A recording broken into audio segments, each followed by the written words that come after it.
सिर्फ वो सब देख लियो कम जगोलू गोल्टू जी के दिल से प्रणाम बा। हमारे बहन निशा जी उपस्थित बड़े वो के दिल से प्रणाम।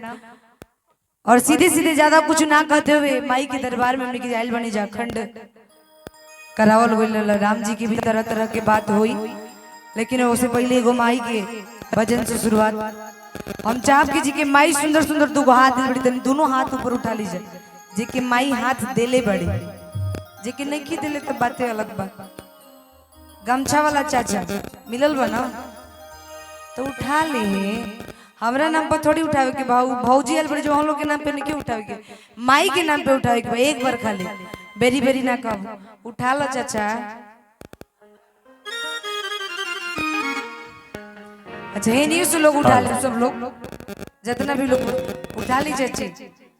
रहो सब तो ऐसा ही शक्ति है जाए। दोनों हाथ ऊपर उठा के रहो सब उठा लीजिए। महाराणा प्रताप जी लोग प्रेम से बोलिए सच्चे दरबार की जय हो। दरबार की पाकिट मार की जय हो के दिल से प्रणाम। और सीधे सीधे ज्यादा कुछ ना कहते हुए माई के दरबार में हमने की जायल बनी जाखंड करावल गइल। राम जी की भी तरह तरह के बात हुई, लेकिन उससे पहले एगो माई के भजन से शुरुआत। हम चाहब की जी के माई सुंदर सुंदर दो हाथ दिल बड़ी तनी दोनों हाथ ऊपर उठा लीजिए। जे के माई हाथ देले बड़ी, जे के नहीं दिले तो बातें अलग बा। गमछा वाला चाचा मिलल बा ना तो उठा ले। हमरा नाम पर थोड़ी उठावे के भाऊ भौजी आल बड़े जो हम लोग के नाम पे नहीं उठावे के, माई के नाम पे उठावे के। एक बार खाली बेरी बेरी ना कब उठा लो चाचा। अच्छा ये न्यूज लोग उठा ले, सब लोग जितना भी लोग उठा लीजिए चाची। रहो सब तो ऐसा ही शक्ति है जाए। दोनों हाथ ऊपर उठा के रहो सब उठा लीजिए। महाराणा प्रताप जी लोग प्रेम से बोलिए सच्चे दरबार की जय हो। दरबार की पाकिट मार की जय। पाकिट मारो के जय हो, क्या बात है। अच्छा ध्यान यही जाने के रहो सबके, लेकिन सी भैया हमने के मंच पे उपस्थित एंकर जी सुमन तिवारी जी, सुमन तिवारी जी उपस्थित बनी। ऐसे पंडित जी लोग के बड़ा मांग बा मार्केट में। भाई के दिल से प्रणाम आशीर्वाद के कामना। भैया जैसे सीटियां बन रही है यार, कोई कोई कर रहा है। सिटी मारल साउंड के काम ना है भाई। हमरा सिटी तना मारल सुंदर लइकन के सुंदर काम भाई बा। भाई उपस्थित बन से ये कुल सिटी मरी है। साउंड कैसे सिटी मरी लेवल बढ़ा के रखा। और सीधे सीधे ढेर कुछ ना कहते हुए माई के दरबार में चले के हमने के गांव और में माई बहन लोग आवे लीजिए। एनियो ये गीत गवात हुई जकरा जकरा ये गीत याद हुई। हम चाप की बैठा बैठा ताली बजा के सब लोग आई तो बड़ा अच्छा लगी। भजन के भाव भैया पचरा से शुरुआत। कि निबिया की दाढ़ी है मैया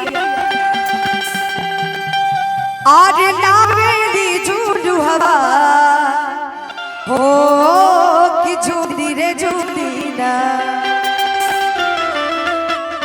सब जगह की माई की बसिया नीम के पेड़ पे होला। यही से हम चाप के मीठा मीठा ताली बजा के 4 मिनट में चले की बंटी भैया हो कि झूली रे झूली ना। एक बार करके और छोड़ दीजिए। अब मेरा बेटा दोनों हाथ ऊपर उठा के ताली बजा के कहेगी का कि मैया मोदी गावे दिया हो कि झूली रे झूली ना। कि मैया मोदी गावे दिया हो कि झूली रे झूली ना।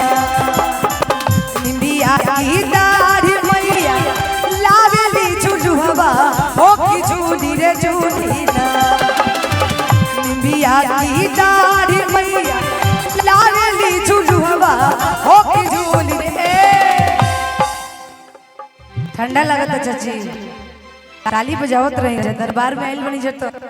फिर तो 1 2 3 4 गाना बाद छोड़ दो नहीं हो गई के बाद 2 4 गाना तो भक्ति बह होके की चाहिए चाची। ताली बजा के कहे की का हो कि झूली रे झूली कि मैया मोदी गावे दिया हो कि झूली रे झूली कि मैया मोदी गावे दिया हो कि झूली रे झूली ना।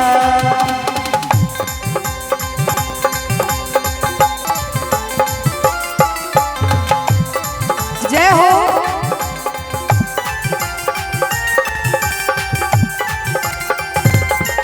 ताली बजा के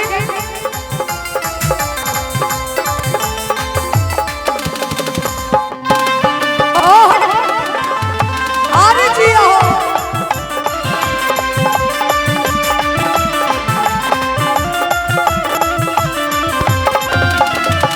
झूलना झूलात पियसिया चौली रे दिहलीना झूलना झूलात मई लागली पियसिया ओ की चौली रे दिहली। माई के प्यास लगल तो माई कहाँ गईली? अच्छा माई के जब प्यास लगल तो कहाँ गईली माई चाची?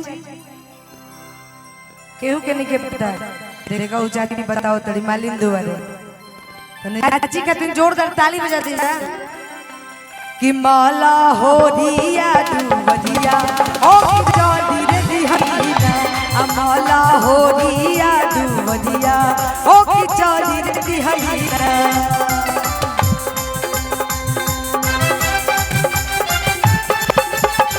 जय हो। बेटा बेटा ताली बजाते रही जरूर तो। ओहो अरे जी हो।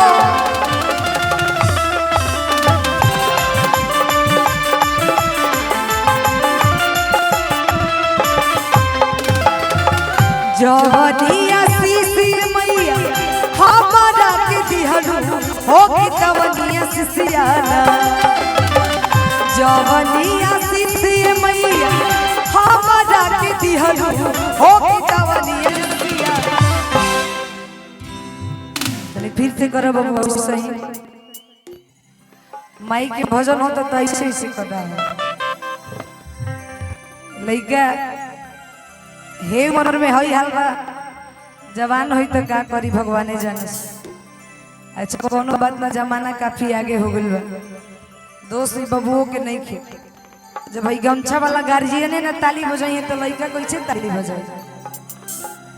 लेकिन भक्ति भाव ऐसे चीज हो कि लागल रहे के चाहिए मीठा मीठा ताली बजा के जेकरा के माई से आशीर्वाद चाहिए दोनों हाथ ऊपर उठा के मीठा मीठा ताली बजा के कि जवनिया शीश मैया अरे हमारा के दिहलू हो कि तवनिया सिसियाना रावण भैया है दिनेश भाई के दिया मैया तवनिया सिसियाना सब लोगन के दिया मैया तवनिया सिसियाना।